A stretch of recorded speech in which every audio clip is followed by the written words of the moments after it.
I wanted to just set this up just a little bit. As you know, we have Dr. Trish O'Kane, who is coming to us from Vermont on Zoom. And it's a little bit different than some of our other programs because this is the way she wants to do it. And so this is the way we're doing it. And it sounds really interesting. She's going to have a conversation with us. And what we're going to do, Trish, are you there? Please say yes. Yes, yes, I am. I'm here. Okay. We'll take the slide down now, and we'll see you. There's Trish. Welcome Hi, to everybody. San Antonio. Thank you. And I'm very happy to say that this is Trish's. All right. She's got a little friend there with her. You'll notice that she's a very special professor. I didn't have any professors like this when I was in school. I sure wish I'd have had them. But what you do? Throw it over your shoulder? Trish, shame on you. Anyway, it's going to be a conversation, and I want everybody to just relax and enjoy it. And if you have a question, she's going to about the first half. I'm going to ask her a few questions. And oh boy, there's already telling about how much people enjoyed her book. I have some copies of the book left. If you don't have one yet, there's two things that can happen. You can buy one at the end, because though people who've read it will tell you, read it. And don't start it late at night, because you'll sit up and read it, right? And I have some copies, and if you buy one from Bear Audubon, Trish has agreed to sign a book plate. I'm sending them to her tomorrow. She'll sign them. We'll get them back, and you'll have a signed copy, and this is a first edition. So I think there were 1,600 copies that went to University of Oklahoma, of Alabama, right? 1,500. 1,500. It's going to be required reading for the freshman honors program. Yeah.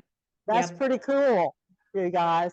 So Trish has been all over the place talking about this. So that's the thing. And then at the end, if you got everybody get a ticket, Lisa has been very good about getting the tickets. If you didn't get one, let her know. We're going to raffle one at the end. And if you, well, no, that's Tom, my husband. Okay, at the end. And if you already have one, we'll give it to somebody that you think would enjoy it. And I will guarantee you almost everybody I know would enjoy it if they're into a master naturalist friend or something like that. Now, I want to tell Trish how deeply grateful we are for her coming here and speaking to us from Vermont. I would like to add a word of gratitude to my good friend and birding buddy, Lucy Lehman. She's a board member. I met her in Papua New Guinea, and we've been friends ever since because we had to buddy up there. It was pretty rough. She's a board member of Green Mountain Audubon Society, which is what Vermont means, right? And she's a resident of South Burlington, Vermont, which is just down the road from where Trish teaches. She interviewed Trish when the release of the book happened in February. The book's just been out since February. She helped us set this program up tonight.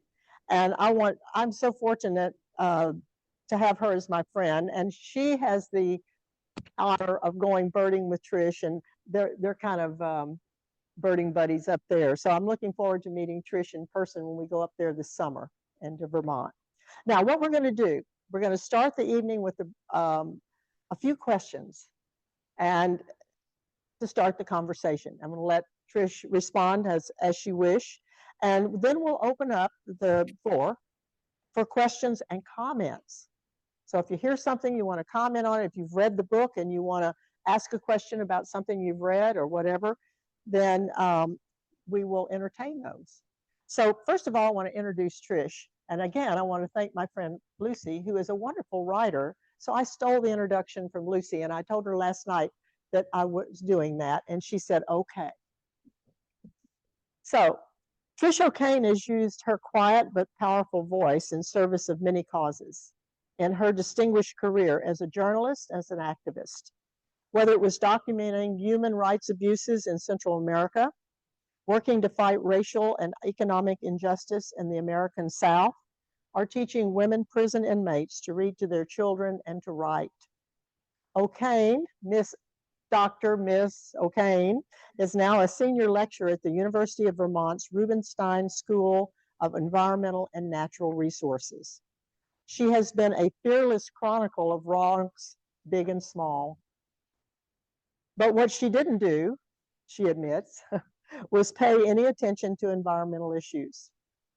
She saw those as separate from the global problems she was working on at that time. But now in her book, Birding to Change the World, this memoir that she's written, she chronicles how her life and her worldview completely changed when she started noticing birds.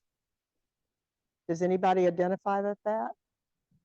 She did it in post-Hurricane Katrina devastation outside of her ruined New Orleans home.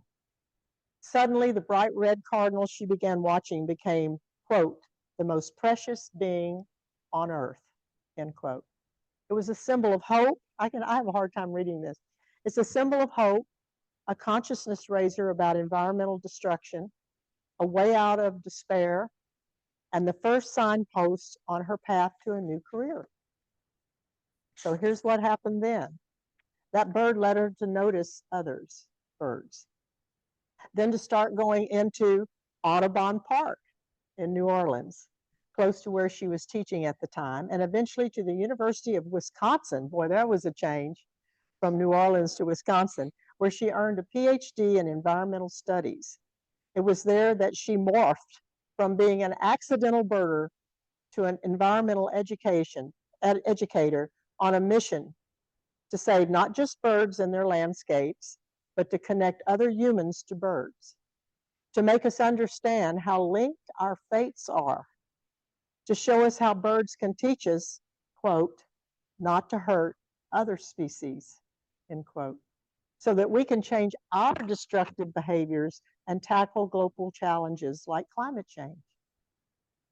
Trish puts it this way, I want these birds to be around forever. And I'm sure that's a sentiment that we can echo. Her dissertation, based on her work in advocacy in Madison, Wisconsin's Edna Taylor Park, which is both a community hub and home to over 150 species of birds and other animals, it became the foundation and template for the popular course that she now teaches at University of Vermont in Burlington. It's called Birding to Change the World. The curriculum mixes elements such as outdoor environmental education, exercise, mentorship, and birding. Dr. O'Kane trains her college students as mentors to children at a Burlington elementary school. So every week, and I think today was one of those days, she and her students venture out with their mentees to spend an afternoon exploring all forms of nature, learning about birds and the environment, and building powerful relationships that empower, inspire old, older, and younger alike. There's just something about little kids looking up to those college kids, and they Velcro themselves to your leg, and they think you're wonderful. And that's a great feeling. So Trish, if we could open this with just a question to you. Can you express what made birds so compelling to you? How the most common of birds, I believe it was house sparrow was one of them, converted you from an accidental ornithologist into an addicted birder, conservation activist, and teacher. Is that possible to put into words? I'll try. Thank you so much, Patsy. And also I want to thank Lucy for bringing us together. Yeah, she's my bird buddy here, and she's an incredible birder and an incredible connector and person and world changer. But it's a great honor to be speaking to everybody in San Antonio. I've never been to San Antonio. I'd love to come and see your birds and also eat some of your great Mexican food. I grew up in Southern California and I lived in Mexico for a while, so I've heard a lot about your food and your kindness and your warmth, and I can already feel that through the screen, and your humor too. Yes, I was out today doing my children's program. I take my 25 college mentors from Vermont, the University of Vermont. It's 5 miles away from my house. We come from the university to the elementary school just a couple of blocks from my house. We arrive at 2 p.m. every Wednesday, and we walk and run and play and climb trees and scream and dance and shout with the kids from 2 to 5. So I just came back from that an hour or two ago. And it was wonderful. It was our third time out this year. We do it once a week for a whole semester, and each child is paired with the same college student for the whole semester. So it's relationship based, and that relationship is so important. But I want to answer your question. How ordinary birds, ordinary, is any bird ordinary? I don't even like to say that, right? But it was a cardinal in New Orleans. That was my spark bird, or my first bird, or whatever you would like to call it. And then I started watching house sparrows. How did this happen? Well, I mean, you can all relate to it. You're in Texas. You know, what's happening on the Gulf Coast is breaking all of our hearts, and what's happening in North Carolina. I lived in Alabama for 8 years. I have friends in North Carolina. I'm sure many of you do too. And then, of course, I lived in Louisiana, in New Orleans, when Katrina hit. As Patsy explained in that generous and lovely introduction written by Lucy, our dear friend, I was an investigative human rights journalist for 10 years in Central America. I lived in Nicaragua and in Guatemala and in Mexico. I'm bilingual, and I was investigating massacres perpetrated mostly by the Guatemalan military, trained by us, funded by us. This was the really terrible 1980s, 1990s in Central America. And then I came back to the US, and I never looked at birds. I mean, people always say, Trish, what my students say, what about those birds in Central America? And it's like, no birds, no birds. It was all, human rights investigations, and it was urgent, and it was important. It was an honor, and I was deeply inspired by my friends, my Central American colleagues, lawyers mostly, and UN workers doing that work. After 10 years, I moved to Alabama. I got a job at the Southern Poverty Law Center in Montgomery. Fell in love with Alabama. I was there 8 years. I was a hate crimes researcher, and that's how I stumbled into teaching. I went to a women's prison as a volunteer. All this is in the book. But it was Alabama where I met my husband and fell in love, and also learned so much that was also inspiring about social movements in our country, the civil rights movement. And then I started teaching in this women's prison. I started teaching writing, and I loved it. And that's how I ended up now today. I'm a professor, and I've been teaching. That was in 2000. So, I mean, 24 years I've been teaching, but I owe that to the women of Julia Tutwiler Prison in Alabama. It's a minimum security prison.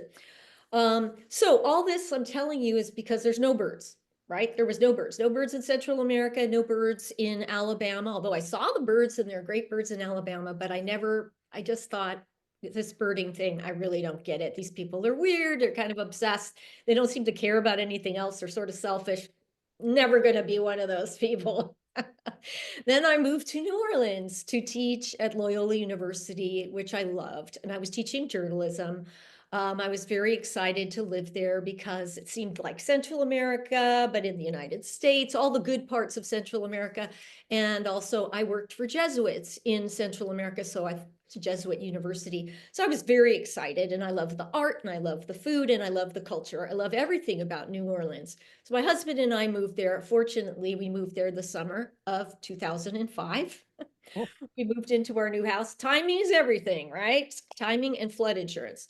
We moved to a neighborhood walking distance from Lake Pontchartrain called Lakeview, which was a beautiful place, but not a great place to be when you have a Category 5 hurricane, because we did indeed have a lake view. So yeah, we had to evacuate, and you see what's happening now to people. That's what happened to us. Our neighborhood was completely destroyed. It was underwater for 3 weeks. We were in what's called the bowl in New Orleans. Our house had to be bulldozed, and dozens of our neighbors drowned. And that we weren't allowed back for 40 days. In those 40 days, I was lucky. I was in Montgomery with some of my best friends who took us in, took care of us, gave us clothes, put up with us. God, I don't know how they did, because we were a mess, but they did. And then we were allowed back in. We were the second to last neighborhood allowed to go in because all the houses had to be searched for bodies, of course, including ours. So that day when we went back, and you've seen the scenes, you've seen the pictures, that's really when I first realized, oh, we're not the only species, because like I was seeing this total devastation and realizing the poisons and the things in my home have killed fish, and they're killing, they've poisoned the soil. And I mean, I had to wear an oxygen mask to go into my house. I'm allergic to mold. And we had left so many toxins in there because we live with so much toxic crap, right? And that was so shocking to me. And I was really depressed for about 3 years, but just sort of in a deep shock and shame. Like, what am I doing? Why am I living this way? It was also the first time, I'd heard about climate change and global warming, but the Gulf that summer was so warm, the water, that in New Orleans, the city told us, don't drink the water. You can't drink the water. I mean, the water was coming out, it was green. I mean, and it smelled like dirty socks. And so my husband and I just joked, oh, we'll just drink beer. We'll drink a beta, the New Orleans beer. That was our attitude. Ha ha ha, party, party, right? So anyway, no clue. And the water was so warm. So of course, when the hurricane hit it, right, like gasoline on a fire, which is what happened. Just happened with Helene. So after the hurricane, I started reading about all this, and I realized, I have 2 master's degrees. I've published 2 books, I've done all this journalism and all this stuff, and I have no clue what really happened. I didn't even understand sea level. And I really would like to understand how to live on this planet without destroying it. And so it wasn't birds, it was the shock of seeing what I'd done to my own home because of all the crap that we use to live. Like, I want to live a biodegradable life. I think about water a lot, what went into that water, what I put into the water. So that was the beginning of the journey, Patsy. And then we went back to Alabama. We couldn't live in the house, had to be bulldozed. Then I returned to New Orleans to teach at Loyola and to help the city and to rebuild. And when the first morning I woke up in New Orleans post Katrina, I was renting a room in a friend's house because half the housing stock had been damaged or destroyed and the rents had doubled, right? So we couldn't afford to live where we lived before. My husband stayed in Montgomery because we had 2 dogs, and they were big dogs and unruly, and the city was in ruins. And so I rented a room in a friend's house. And I woke up that first morning, and it was so strange. I just remember waking up, I'm in a strange bed in a strange place. I wanted to go back. I was excited to go back, but it was silent. You're in a city and you wake up in the morning and you're not hearing traffic. You're not hearing people. It's just silence. And I was like, oh my God, it's quiet because 1,400 people drowned. And a lot of people didn't come back, and maybe will never come back. And so I lay there and I was very sad thinking about that and thinking, oh my God, what have I come back to? And then I heard this clicking outside the window. And it was a clicking. And I was like, what is that? And I look outside and there's this bright red cardinal. And, I didn't know that they can mate for life. I didn't know they live 14 years. I didn't know that the male feeds the female beak to beak with the sunflower seed. I didn't know anything. I knew it was a cardinal. That much I did know. But I just stared at it. I mean, it was alive. This beautiful bird was alive. And I realized not everything died. The birds, some of them flew away, they came back, and that was the beginning. That was the beginning. It was the first bird I saw on that awful first morning when I realized half the city's not here and so many people died, and they still haven't found some of the bodies. And it was just a really awful morning.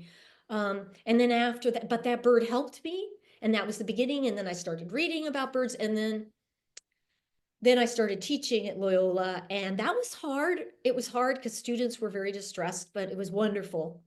I loved it. I loved the students, and I felt useful. But after about a month, it started to get harder and harder because we knew hurricane season was coming again, and the levees were not ready. And my students were distressed, and I started to get very distressed. And I was like, you know what? I need some help here. I'm teaching journalism, and now I don't even want to read the newspaper. How am I going to teach my students, go into class every day, seem like I'm a halfway normal person, even though I'm not, and not cry or lose it? What am I going to do? I need something. And it just so happened that right at that time, my father, who was living in, my parents lived in California, that Katrina year, he was dying of stomach cancer. So that was a double whammy. And he was dying slowly but surely. And I was traveling between New Orleans and California, going to visit him as much as I could. And he was proud of me. He said, go back, he said, you're a plucky wee lass, go back, go help them. And he didn't want me hanging around. I mean, he said, I want to live my life as I always have. He loved his gardens and he loved birds. Okay, he wasn't an ornithologist. My dad didn't go to college. He was from Ireland, small town of 1,000 people, all O'Kanes, poor farming family, knew nothing about birds. He just loved them. And he had feeders. And so I left New Orleans, went to visit him on a weekend. And it was in the middle of this time when I was teaching and I was feeling so like, oh my God, how am I going to teach? How am I going to do this? I go see my dad in California, and we're sitting in front of a window, and he's got hummingbird feeders there. And one of the feeders was empty, and a hummingbird came and it looked in the window, and we're both sitting there. And my dad says to me, see, it's coming to tell me the feeder's empty. And I'm like, yeah, right, Dad. Okay, whatever, right? But he had so much joy, and he couldn't even do very much anymore. He was physically very weak. He was a thin man. He'd already lost a ton of weight. He was on chemo, but he could sit and watch the birds, and he could take care of them. He could still fill the feeders. And so I went back to New Orleans that week, and I thought, you know what? Maybe there's something to this birding thing. And I went to the hardware store and I bought 2 feeders, and not hummingbird feeders, just regular feeders, and some seed. And I set them up in that ruined yard. And every morning before class, I sat down with my cup of coffee on the stoop and I watched the birds. And of course, they were house sparrows. Like, I didn't know what they were. They were these little brown birds making noise and going crazy and fighting with each other. And I thought they were funny, right? And that was how it all began, Patsy. Sorry for the long story, but that's Wow. how it began. Yeah, Getting to the house sparrow was a long journey, wasn't it? it was a long journey. Yeah. So I have some questions from your book. Do you Sure. mind? No. There was a phrase in your book that I really liked. It was muscular citizenship. Yeah. So how do each of us muscle up for conservation? What can you give us some tips? I loved your characterization of the badassy gray-haired woman. Yes, that's right. Could you give us some tips on how to become more muscular in our conservation? What you've learned? Sure. I mean, I'm hesitant to give you all tips because I could see all the things that you're doing. I mean, that's pretty amazing, all your activities and your group. And I'm sure you could give me some tips, but what I learned when I left New Orleans, and this is all in the book, and a lot of the tips they're in the book, the stories. I moved, as you told the group, I moved to Madison, Wisconsin to get a PhD. And we happened to move across the street from a gorgeous park. It was called Warner Park, actually, not Edna Taylor, but that's okay. Oh, okay. It's a 213 acre urban park with a wetland. And, I didn't know anything about wetlands. I was just starting to learn. That was part of the PhD because we'd lived in a wetland in New Orleans. That's why our house flooded. So I wanted to know about wetlands. So there's a wetland in this park, and I took an ornithology class. Okay, everybody knows what happens when you do that, right? I mean, that's a game changer.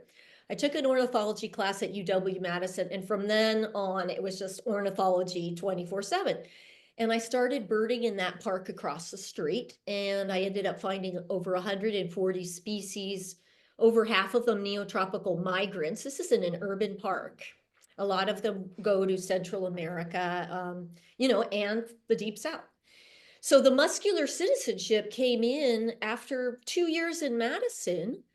I was talking to a neighbor, and across the street, Hetty Jacobson, she's one of the stars of the book. She's still living there. She's 91 or 92 now. And Hetty said to me, Trish, she said, what do you think about that sidewalk the city wants to build through the meadow? So she lived next to the park meadow. And she said, why do they want to do that? You're studying ecology. What do you think about it? And I said, what sidewalk? And she said, they want to build a sidewalk. They're always building things and they want to cut down the trees. And she said, I'm getting old. It's hard for me to go out at night. Could you go to a meeting and find out about this sidewalk? And I thought, oh God, I don't want to do that. Sidewalk like that? Go to a meeting at night? No, okay, it's Hetty, right? She bakes me apple pies. She brings coffee cakes over. She makes pork chops in the winter. I mean, you're going to say no to her? No, you have to say yes. So I went to a meeting. So this is where the muscular citizenship came in. And I discovered that not only was there going to be a sidewalk, this was a 165-page city development plan with one big chapter devoted to our park. And the woods were going to be selectively cut down. This huge thicket was going to be taken out where a lot of the animals were living and hiding. And it was horrific. And there was going to be a pontoon concession and the marsh island where a lot of the birds, shorebirds, nested, including sandhill cranes, same pair, probably been coming back for over a decade. There was going to be a big bridge built to it. And it was going to be rented out for weddings and parties, right? The Parks Department wanted to make money. So it was a horror movie. And that was the beginning of me learning to be a citizen because I'd never gone to a neighborhood meeting. But so in terms of tips, go to neighborhood association meetings. I mean, city council meetings. Now, you people all probably already do all this, right? You probably do all these things. But the first thing that I did once I started going to meetings was I knocked on doors, I passed out flyers, and I baked 2 apple pies and invited people over to my house on a Sunday afternoon. And only 8 neighbors showed up, but that was the beginning of a group called Wild Warner. So this is a tip. Wild Warner still exists, and they're still my comrades. And I was in Madison, and they're promoting the book and still protecting the park. It's a hyper local group that defends that one park. And so I think conservation groups, if you could focus on certain places, because like climate change is like so big, right? I mean, I teach young people, it's like so enormous, so overwhelming. How do we change this? I mean, we have to do that. We have to face that. But when you focus on these places that you love and that you can really make a difference and you can educate your local counselors, city councilors, or, your mayor, or you can actually go and have coffee with people like in these smaller cities. I don't know about San Antonio, it's probably pretty big, but you probably know a lot of your politicians. And so that's what I learned about being a more muscular citizen. And I use that term also because my parents were both from Ireland. They immigrated to the United States. They weren't citizens when I was born. I was the first citizen in the family, first American. And my parents carried me in their arms. I was 2 years old when they went to get their citizenship and when they were sworn in. And I still have the little book. My mom called it their Bible, little green citizenship book that they studied with. And, so they talked to us about this, me and my brothers. And, when they went to vote, when they went to vote, they took us with them, all dressed up in our Sunday best. It was like we were going to church. It was so important to my parents. They were from Northern Ireland. They grew up in an occupied territory. I won't get into 500, 600 years of history and war, but it's very involved. But so they were so grateful to move to a country where they could vote and their vote counted. And they really drummed that into us. So when I think of citizenship and then people don't vote, and I talk to my students about it, I loved your message. Thank you. Thank you, Audubon. I vote. That's what it's not just voting, right? We have so many ways in our country that we can participate, and we don't flex our muscles, they atrophy. And I think that's something that's happened in our country. And so I learned in Madison, just getting together with a small group of neighbors, it took us 5 years and 150 hours of public meetings and over 15,000 words of testimony, just me and my husband. Wow. We stopped the largest fireworks show in the Midwest because every 4th of July, they were blowing up our wetland and the birds' nesting grounds. And today in that wetland, there are no fireworks. It's not a launching pad. There are eagles nesting. And this year they had 3 eaglets. But that's what it took. It took a group of people, and it was just like a dozen of us. And they're still going and defending 213 acres, but it's a wetland that's right next to Lake Mendota, Madison's largest lake. So it's a critical filter for the city's water system. So I guess another tip, and I'll stop because I could go on and on about this, and I did for 360 odd pages. Yes, Joy.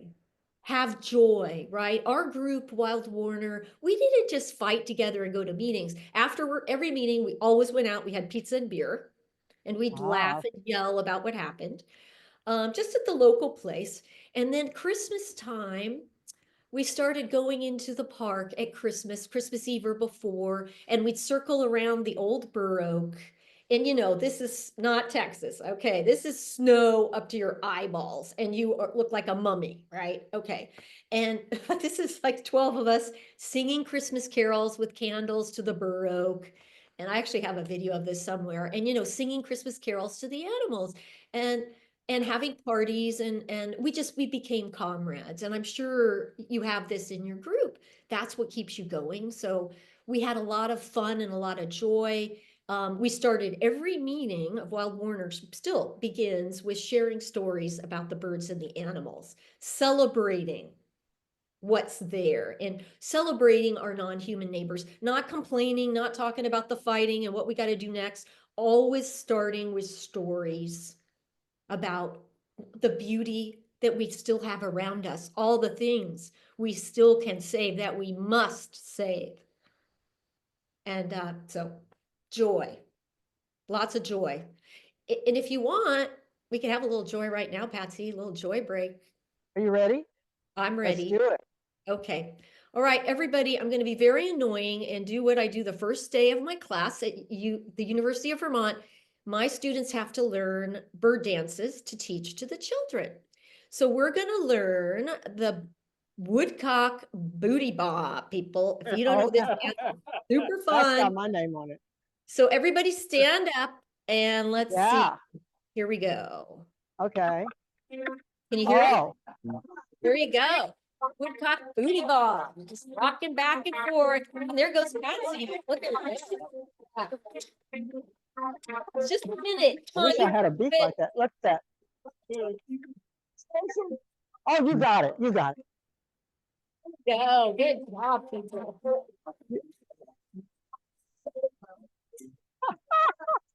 She did this with 300 people.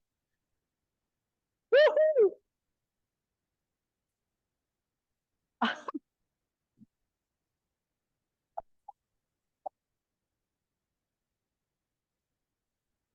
All right. Well, how long do they do this? Okay, is it stop the share, Patsy? Is that all right? Huh? Did it stop the share? Are we okay? We're back? Everybody was doing it, some variation of it. Yeah. Okay. That was great. So how long do the birds do that? What is that? Just the way they move? No. We don't have those too much down here, the woodcock. You don't have the woodcocks down there. Well, that's a scientific debate, and I'm sure all of you as bird people know, right? There's all these crazy debates, right? And mysteries, right? So one theory is, there's another video, I won't show it, but you could look at it later. It's super fun. It's of a mother woodcock leading her little ones, the chicks, across a road and teaching them that dance. Oh. Yeah, you have to Google that later. Don't do it now. Google it later. You know, mother woodcock teaching the babies or something. So there's 2 theories. One theory is, I don't know if you know of the ornithologist, the avian ecologist, Vern Heinrich. He's one of my favorite. He's here in Vermont. He's an amazing writer, Vern Heinrich. Well, his theory is, and he's a renowned Heinrich, yeah. expert. Yeah, Heinrich. His theory is that the woodcock may be doing that because their feet have sensors in them and they eat earthworms. So they may be sensing movement below the ground. Okay, that's one possibility. Like robins, right? Are robins, when they tilting their heads, right? It's the same kind of thing. Or another theory is that it's a warning to a predator, that they know the predator's there, and so they're getting ready to take off. But instead of taking off and spending all that energy, they're just acting like they're going to take off. So those are the two debates. But the truth is, only the woodcock knows for sure. Only the woodcock knows for sure. Yeah. But that's yeah. great.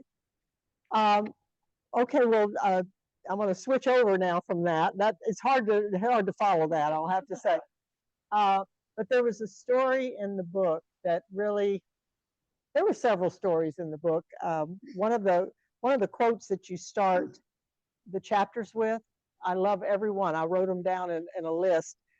But the very first one, it says, "Scientists say we're made of atoms. A little bird told me we're made of stories." And to me, that says a lot about how we talk about birds as a story. And there was a story in your book, if you wouldn't mind relating it, about a little girl who had a special tree. Oh, yeah. Yes, yes, yes. A little girl, Meredith. Yeah, she was, this little girl was in, so the children's program that I do today, I'll tell you how that started, because that's part of the story. So when I started, my husband and I started this neighborhood defense group of that park, Wild Warner. I was thinking of different ways to protect the park. And when we started fighting the city plan, the city councilor was very, very angry with us. Today she's the mayor. And I thought, I didn't even know who she was at the meeting. I was kind of embarrassed, and I'm just coming in and complaining, and I hadn't been going to meetings. And I thought I should go have coffee with her and see how I could help the community, or, try to make my peace with her. Plus, she's very powerful, right? If we really want to protect the park, we've got to be friends with her. So I emailed her, and to my surprise, she said, "Yeah, let's have coffee." And she wasn't happy with me, and she kind of chewed me out. And she said, "You're a graduate student. You're studying the environment, and this park is surrounded by kids living in apartments. They have no yards. Their parents are working 2 jobs. They're latchkey kids, and there's no environmental programs in that park. And some of these kids are getting in trouble. What? Instead of complaining, why don't you do something about it? You're at that university. Why don't you, And I thought, okay, I don't have any kids. I don't know anything about kids, and I've never done environmental education, and I've just started studying it myself. I thought, but she's right. The community has a need. And so that's how all this started. She challenged me, and it was a pretty big lift. But that's how it began. And I began a children's program in that park. At a middle school, Sherman Middle School. The first group of kids, there was this little girl named Meredith, who was nature girl on steroids, right? She was the kid who would go into Warner Park. They had to walk a mile from the middle school to the park, and she would walk back carrying so much stuff, leaves, bark, bottles, just anything she found, really, that her college student was just like weighed down like a pack animal trying to carry the stuff out. But these kids, they find the weirdest stuff and they love it and want to take it home. So she really loved the park, and there was an old elm, a huge, tall, towering tree in the woods that had the base of it was hollowed out. And so a kid could sit in there, right? And the kids called it the heart tree. And that was her tree. And so every time we went into the park, Meredith went straight to her tree. She took her mentor, each mentor she had, because I was with her for 3 years. She was 6th, 7th, and 8th grade. I knew her. I think it was the 2nd year that she was in the program, and I got to know these kids very well. I found out at the very last minute, oh, well, it was Easter week, and I was at home, and I heard a chainsaw. I was like, oh God, a chainsaw in the park. That's not good. What's going on? And I ran in there, and park's employee was cutting down the old elm. And so I, cried, begged, wrote letters, called the boss, tried to stop it, and tried to do what I could. And they said it was diseased and they had to cut it down, that it could hurt somebody. And of course, these things happen, right? But they could have left part of it for the kids. And I went to meetings. I did everything I could, but I couldn't save the tree. And so the next week, of course, Meredith came back and walked in to the woods and, and just sat down on the trunk of that tree and just sobbed for an hour. And she said, when I was in 4th grade, I had my tree at school. They cut it down. It's where I felt safe. I mean, she was a kid. She was the one when I went to the lunches to visit the children in the middle school. I'd go every Friday for the lunch to just check in with them and also to listen and see, like, what are they saying about this birding club, and sort of like an anthropology approach, kind of study the middle school kids, homo middle schoolers, because I didn't know anything about kids. So really I had to study them. And every time I went to the lunches, she was the girl sitting by herself. Oh. She had big owl-like glasses. And I remember she was for weeks, she was sitting there reading a book about Cleopatra. And, she wrote plays, but she was a lonely child. I mean, she would walk beside me and tell me that she was so unhappy. So the tree was her friend. And I tried to tell her that day as she cried and her mentor held her, I said, Meredith, they had to cut it down because it could hurt someone. If it fell on you or another kid, it could kill you. And she just kept yelling, but it was still alive. It was still alive. And I just thought, we become so numbed as adults to too many things. And this little girl, she's right, that tree was still alive. And so that night there was a Parks Commission meeting. And I said to the kids, because she was sobbing and another kid was sobbing, and the college students had big eyes. And I said, okay, muscular citizenship, let's do something about this. We need to change the policy towards trees. So who wants to come with me and testify tonight about what happened in the park today? And Meredith couldn't, she was just a mess, crying and crying. And this other little boy raised his hand and he said, I'll go. I have my birthday tree in the park. I don't want them to cut down my birthday tree. We always go there with my family. We sit under it and we have cake. He's in the book too, Jabari, this boy. He was my neighbor and he went to the Parks Commission meeting with me and stood up there shaking, chastising this long line of 12 parks commissioners who just looked like they wanted to fall into a hole. Here's this 12-year-old in cutoff shorts, not yelling at them, but, practically crying and begging them to not cut down the trees. So this saga went on for a year, but like a year later, Meredith stood up at a meeting with about 50 people. She was in the back of the room. The president of the Parks Commission came in to say hello to the whole kids program, and he had no idea what was going to happen. And she raised her hand and said, are you the man who decides to cut down the trees? This is this little kid. Wow. Yeah. So, I mean, my college students talked about this afterwards in class. They were flabbergasted because a lot of them were getting ready to graduate and they were afraid and what's happening in the world and they were depressed about it and will they get jobs, and they didn't go to meetings. And here's this 7th grader challenging authority and asking pointed questions.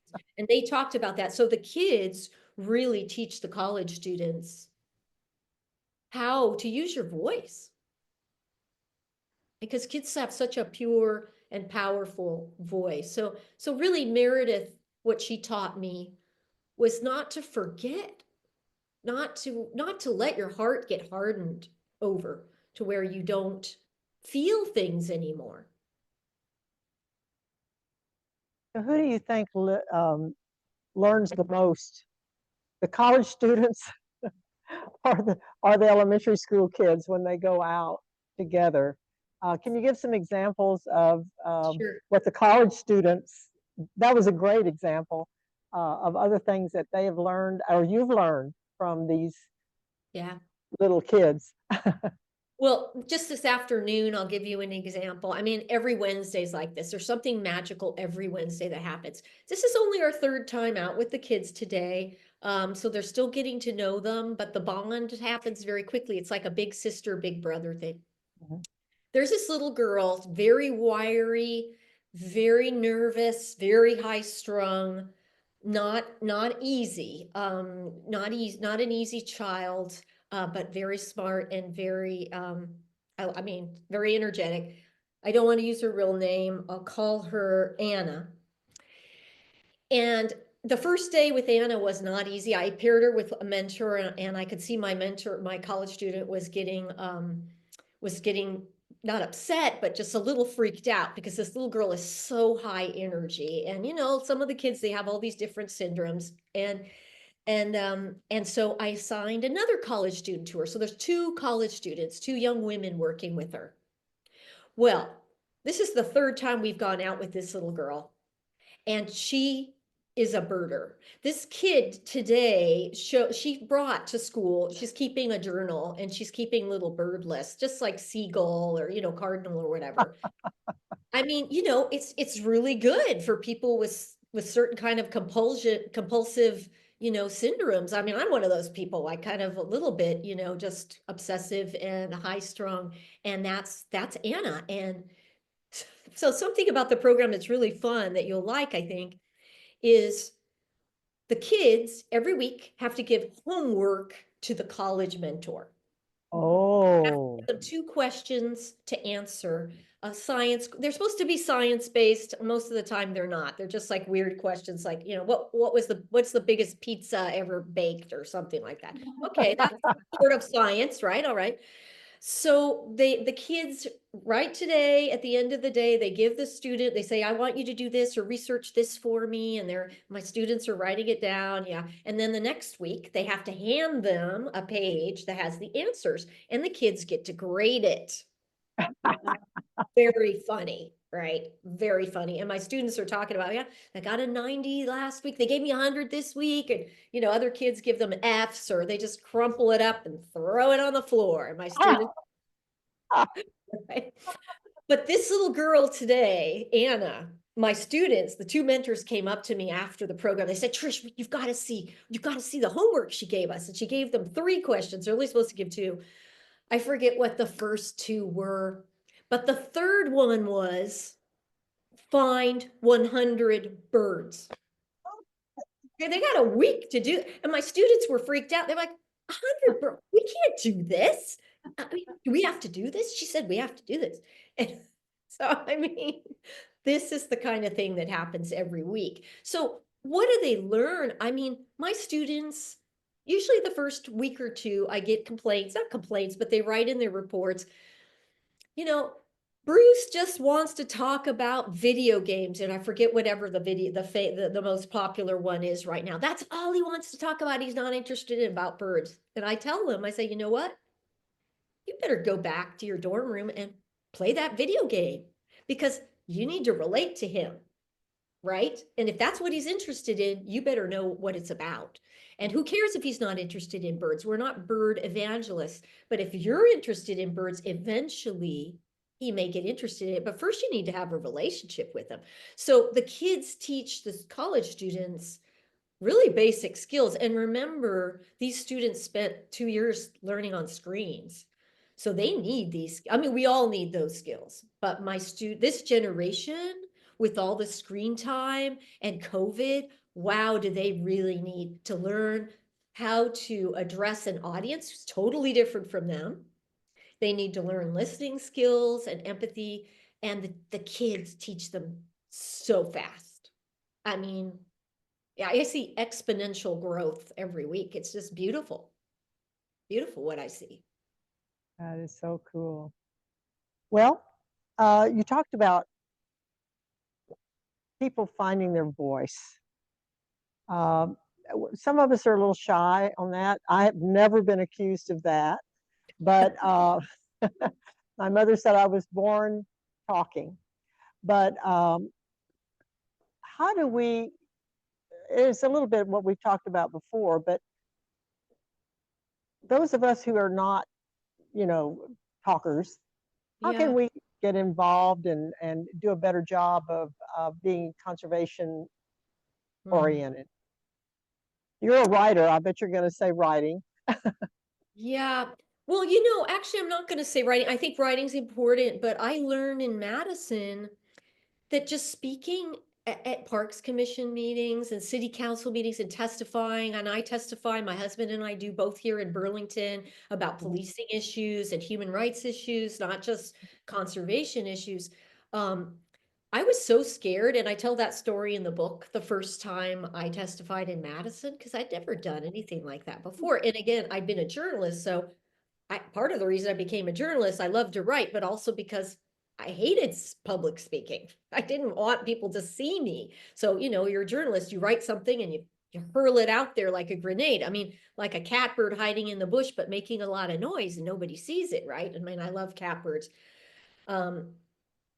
So, but I learned in Madison that going to these meetings and telling the stories that look to the commissioners, these birds are, I remember the first meeting I went to, I started talking about a bittern, an American bittern I'd seen that day in the wetland. Yeah. And the president of the Parks Commission, I didn't know it, but he was a member of Audubon, and he loves bitterns. And he just, his eyes just went like this, right? And if I hadn't told the story about that bird, I mean, first of all, the bird appeared to me that very morning, 12 hours before the meeting. But if I hadn't told a story about it, I might not be talking to you right now. I mean, that story of that bird literally changed the whole tenor of that meeting, because the president, helped us and became an ally. So speaking up at meetings, and especially in our world that's become, since COVID, so much more isolation, I think it's so important. Like I love that you're sitting there, I can see you, and you're together, right? I know there are people on Zoom too, but you're together. That's so the FaceTime and the speaking. And people are distracted. Yeah. They're not even reading things that are very long anymore. So I think talking and learning to speak. And I train students to do it. And the 3-minute speech, the little 3-minute story. We end every kid's session with a sharing circle. We just did it this afternoon because the school wants the children to learn how to stand up and say, my name is, so and so, I'm in 5th grade, and today I found this really cool rock. Like literally, that's what one kid said today, right? Or, they've just learning to introduce yourself and make eye contact. I mean, those are skills that the kids have to be taught now, that they don't have. So I'm sorry, I got off on a tangent somewhere. You were asking me about what you can do for conservation, but I think speaking, sharing stories, emotion, not just facts. I mean, we are awash in facts, right? I mean, I'm a total bird nerd when it comes to ornithology studies and the scientific journals, and I could just drown in them. And I did for this book. Yep. But it's not enough. It's not enough. We know what's happening with the climate and with our planet, and we're destroying it. We know that, we have all the facts. It's not enough. So we have to find ways to crack open people's hearts. I think you gave us a good example of wrapping. There were a lot of facts in the book. If you've read the book, there's lots of facts about birds, but they're wrapped in this warm blanket of personal stories and stories about people you've contacted and how you've, that's what made the book come alive and us connect with it and so forth. So at this point, are you ready to take some questions from other than me? I got a whole list here, but I'm not going to inflict them on you. Do we have anybody? Now, if you're in the room, we have people on Zoom. And to hear you speak in Zoom, you're going to have to speak into this little microphone. If you've never spoken into a microphone before, it's like speaking without one. It wasn't I will bring it over to you. So if you have something to say, if you're on Zoom, Becca has a microphone over there, and she can read the question from the chat. You don't have to, you don't want to stand up and say your name or anything. Do we have questions? Okay. Anybody here in the room have a question or a comment? Okay. Say your name. Hi, I'm Kitty, and I have catios now for my cats, I'm happy to say.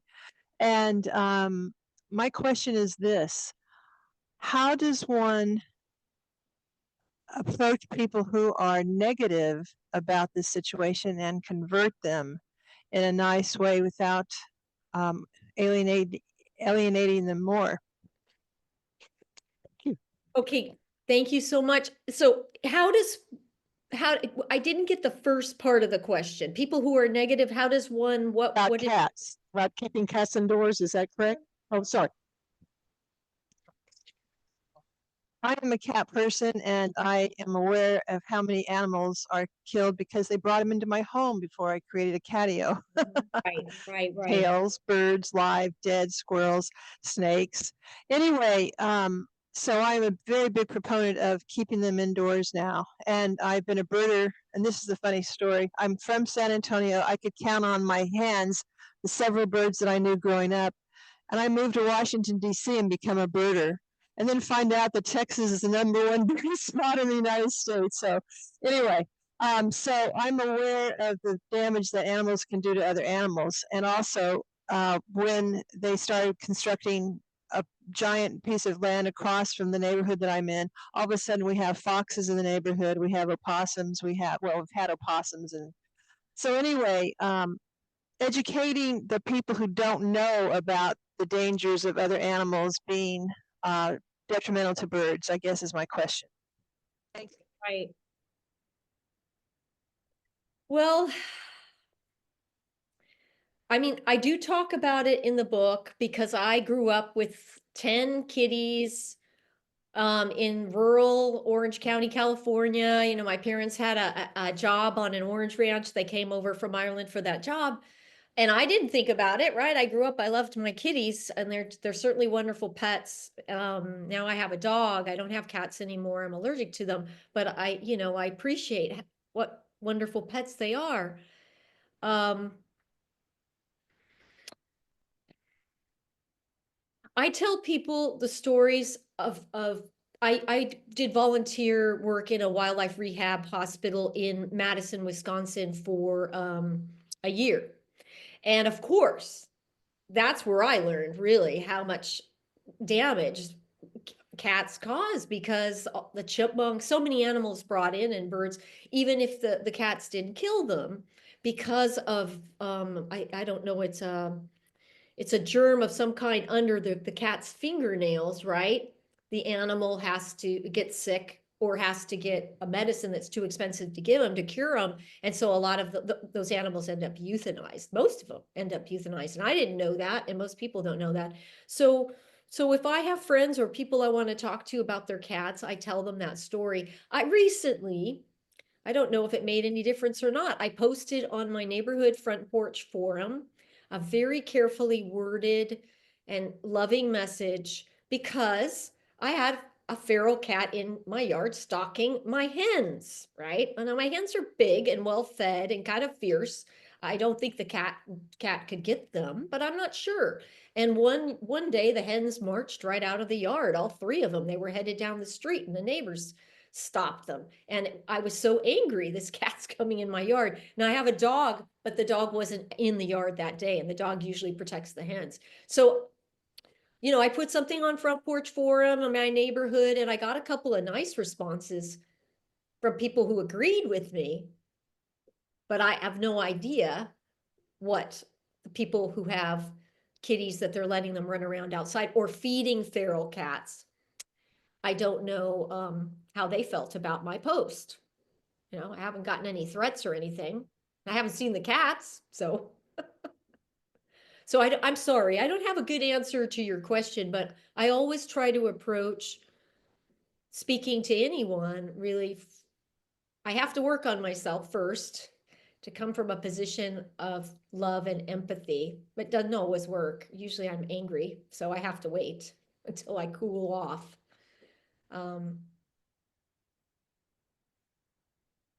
Sorry, I don't have a better answer.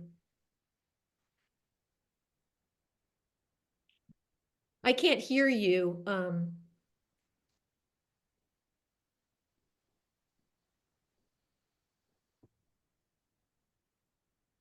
lava stuff.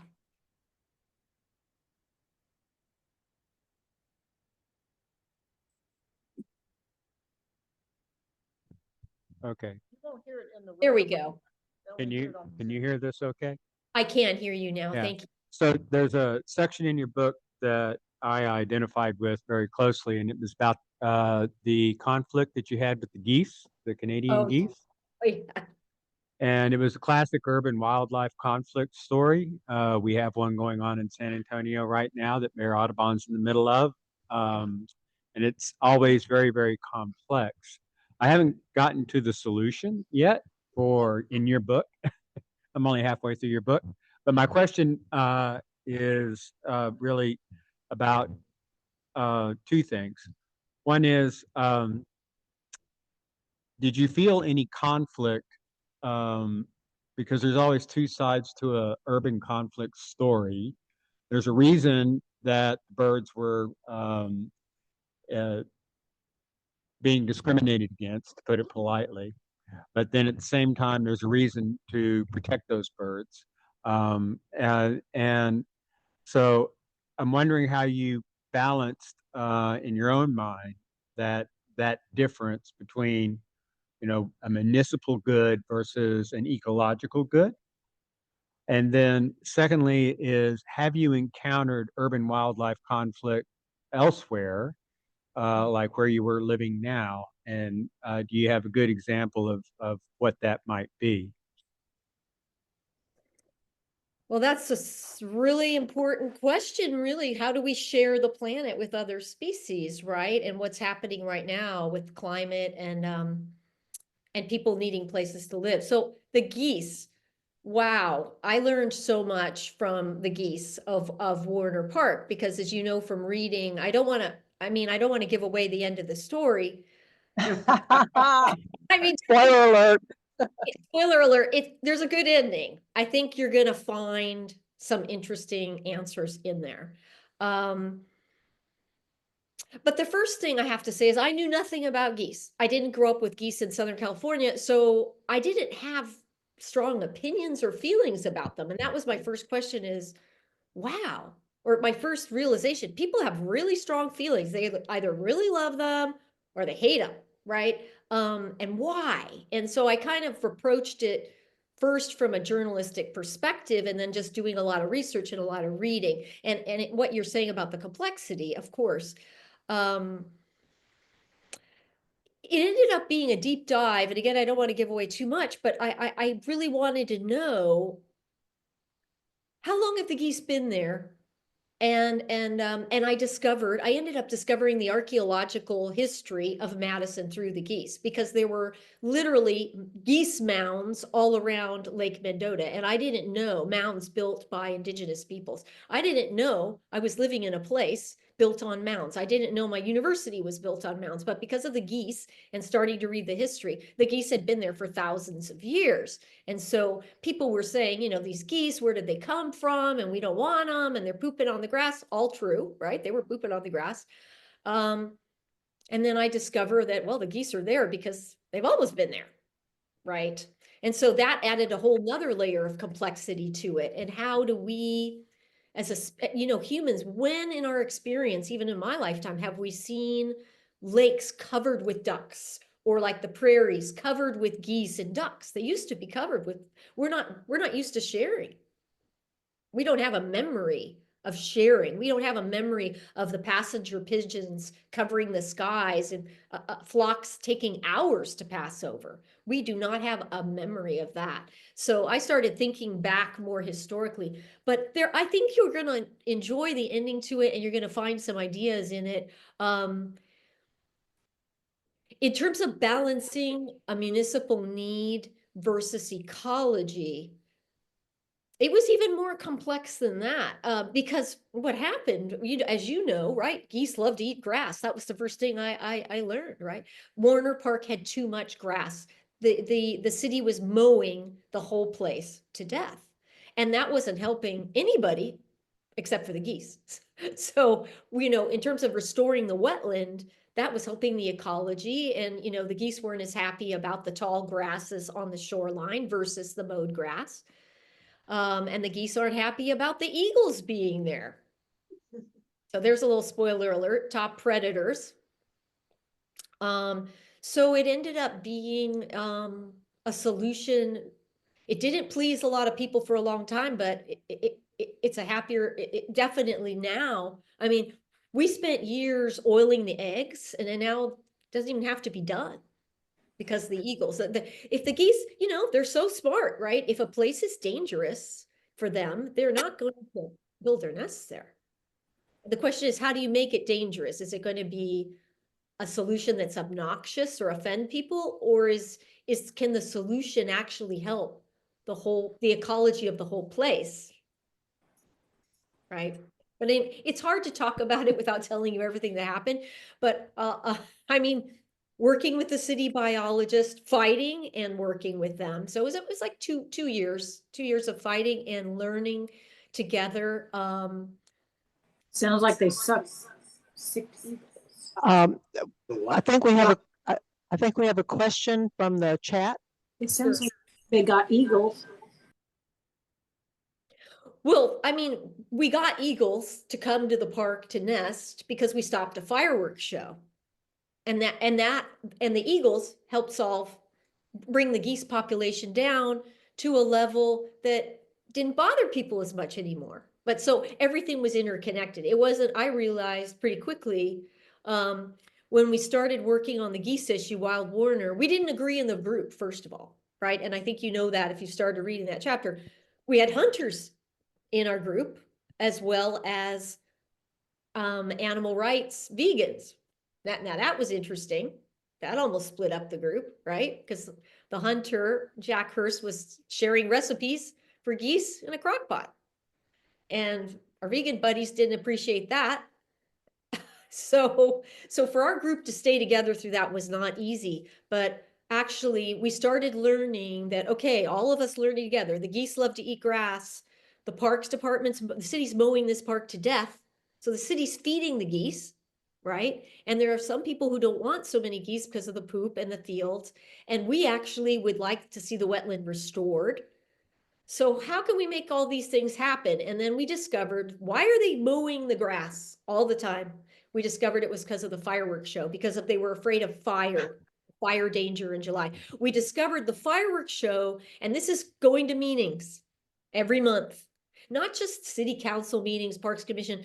My husband and another member of the group, Marie, started going to the fireworks meetings because we realized this is a big event. And somehow it seems to be driving the management of this place. So we should just go sit and listen to those meetings and do reconnaissance. And in those meetings, Jim and Marie started to hear, we gotta mow, we gotta mow, we gotta mow because of the fire hazard. And then we realized that's why they mow this place to death. So the only way to bring down the mowing, restore the wetland, and bring down the geese population without killing the geese is to stop the fireworks. And that was not popular at all, right? We got accused of being unpatriotic and you name it. And then we had to bring in science and all that, but we did it. And it changed the ecology, it restored the wetland, and now there's no need to oil the eggs. The geese do not nest there. They come through, there are still geese, but it's not a great place to nest. You got foxes running around and you got eagles. So I think you'll like it, but it wasn't easy. And as you said, it was very complex, and we started to realize everything was intertwined. It was not just the geese. It never is, right?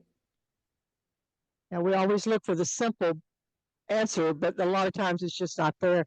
Well, we're almost out of time, and we have a question from the chat. Would you like to put the mic up close to your, Is there a possibility that your program can be replicated at other colleges?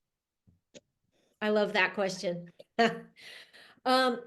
Actually, Brown University a few years, well, like 5-6 years ago, invited me down 3 years in a row. I trained somebody and they replicated it in Providence, Rhode Island.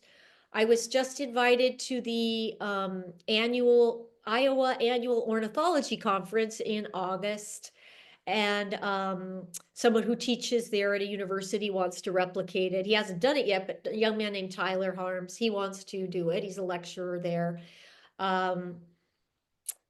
somebody here in Middlebury is interested. So yes, it's absolutely possible. It's, you know, universities, I don't know if you're teaching at a university now or you have a link to a university, service learning, engagement learning, all that, you know, all that jargon, but I just call it community-based, getting students out in the community doing something, right? And so it's not easy. You have to have a relationship with the school. The school staff is so important. I work really hard on that part of the partnership. It's not easy because schools now are so afraid. They want the kids to, you know, not run and not climb trees. And I end up fighting about a lot of these things, but not winning. I end up convincing school staff because using science and also because they see how much the children benefit. And it's not that they want to control the children. It's just there's so much pressure and parents complaining and it's getting harder and harder to get children outside. This is really urgent. It's urgent. This needs to be replicated. Not my program exactly, but we need to get kids outside. We're making them sick. I'm very disturbed by what I'm seeing. I've been doing this now for years, and the kids they have so many mental health problems. Okay. And you get You them can't, outside, gone. you can't see the whole room, but there's a lot of heads nodding like this, and we understand it. But the word that keeps coming up, it's not easy. It reminds me of what John Kennedy said when he said, "We want to go to the moon not because it's easy, but Yeah. because it's hard, but because it's worthy. It's something worthy to do." So thank you very much for being with us tonight, and I hope this inspires some people in the audience. I know reading the book inspired me a lot, and hearing you speak tonight is lighting fires in my head.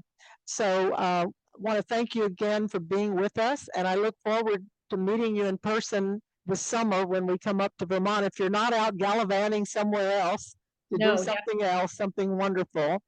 And if you do want to come to San Antonio, I think you have a lot of people here that would be happy to go birding with you. We'd love that. So Thank you. thank you so much. Thank you. If anyone wants my syllabus to replicate this, I'll send it to you. You can have it. All right.